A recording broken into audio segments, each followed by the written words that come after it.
Hello दोस्तों, good morning. आपका स्वागत है हमारी एक और नई वीडियो में। आई होप आप भी अपने दिन की शुरुआत कर चुके होंगे, स्वस्थ होंगे, मस्त होंगे और पॉजिटिविटी के साथ अपने दिन को आगे बढ़ा रहे होंगे। अपने दिन के कामों की शुरुआत कर चुके होंगे। आज हमारे चैलेंज का है डे 14। सबसे पहले बात कर लेते हैं कि ये हमारा चैलेंज है क्या।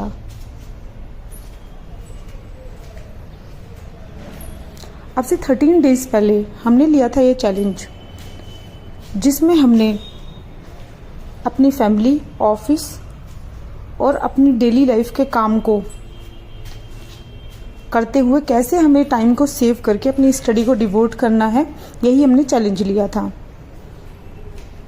जैसा कि मैं अपनी प्रीवियस वीडियोस में भी बता चुकी हूँ कि अब से 7 इयर्स पहले मैं स्टडी से क्विट कर चुकी हूँ और अभी एक जॉब में हूँ।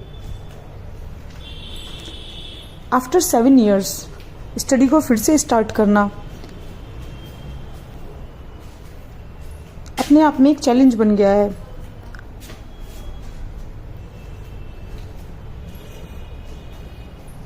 और बहुत सोच समझ कर ये चैलेंज लिया है, तो मैं इसे क्विट नहीं कर सकती हूँ।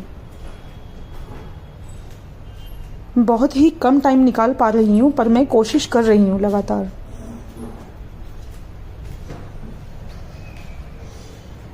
मेरे पास 2 रास्ते हैं, या तो मैं इससे गिव अप कर दूँ, या फिर मुश्किलों के आते हुए भी मुझे उनसे कैसे रास्ता निकाल के आगे बढ़ना है ये मैं सोचूं।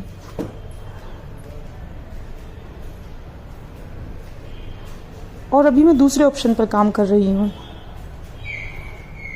यानी मुश्किलों के आने के बाद भी मैं रास्ता निकालने की कोशिश कर रही हूँ।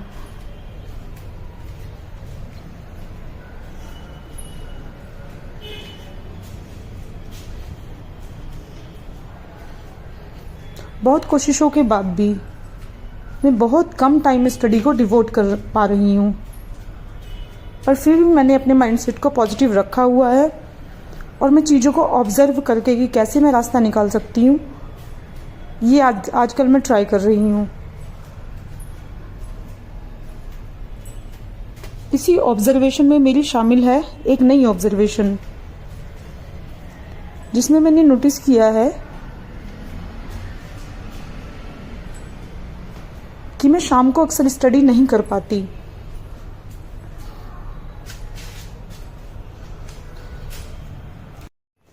और कई दिन तक लगातार मेरी शाम की स्टडी मिस होने के बाद मैंने रियलाइज़ किया कि मैं शाम को अगर पढ़ती हूँ तो बहुत कम ही पढ़ पाती हूँ।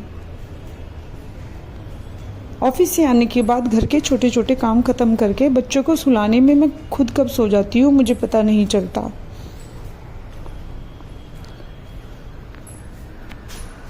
इसी का अब मुझे रास्ता निकालना है।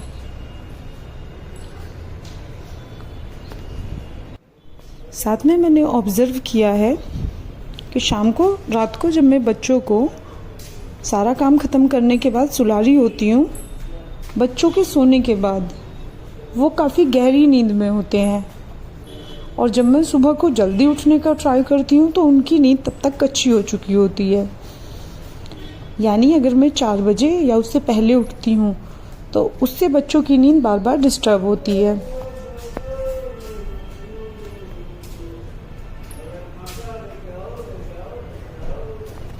इसलिए लगातार कई दिन की इस तरह से स्टडी स्किप होने के बाद आज मैंने इस बात के सॉल्यूशन पे काफ़ी टाइम दिया, इस प्रॉब्लम के सॉल्यूशन पे काफ़ी टाइम दिया।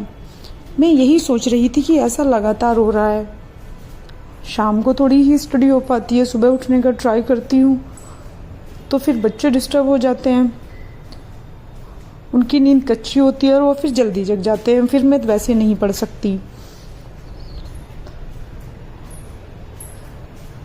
तो मैंने इसके लिए रास्ता निकाला कि मुझे कैसे भी करके शाम को ही, रात को ही पढ़ना होगा।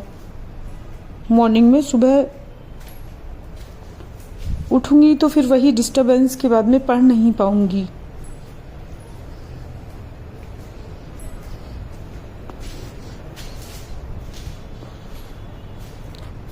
एक ये अच्छी बात है कि मैं रास्ता निकालने के बारे में सोच रही हूँ। कई बार तो मन में आता भी है कि जैसे इस चैलेंज से क्विट कर जाऊँ, गिव अप कर दूँ, लेकिन फिर खुद को ही समझाती हूँ कि कुछ सोचकर चैलेंज लिया है और मैं ऐसे क्विट नहीं कर सकती हूँ। आई होप कि आप भी अपनी लाइफ को मेरी इन वीडियोस से रिलेट कर पाएंगे दोस्तों। ऐसे बहुत सारे मोमेंट्स आपकी लाइफ में भी आते होंगे जब आपने किसी काम को पकड़ा होगा और उसके बाद मुश्किलें आने पर उसे बार बार छोड़ने का आपके मन में आता होगा, लेकिन उस काम को ना छोड़ने की अगर कोई स्ट्रॉन्ग वजह आपके पास होगी तो उसे जल्दी से आप नहीं छोड़ पाएंगे। आप कोशिश करेंगे कि जो मुश्किलें आ रही हैं किसी तरह से उनका रास्ता निकाला जाए।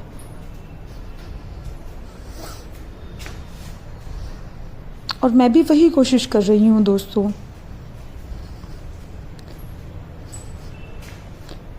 मेरी इन वीडियोस का जो मैसेज है वो यही है दोस्तों कि आप मेरी वीडियोस से अपनी लाइफ को कहीं ना कहीं रिलेट कर पाएंगे।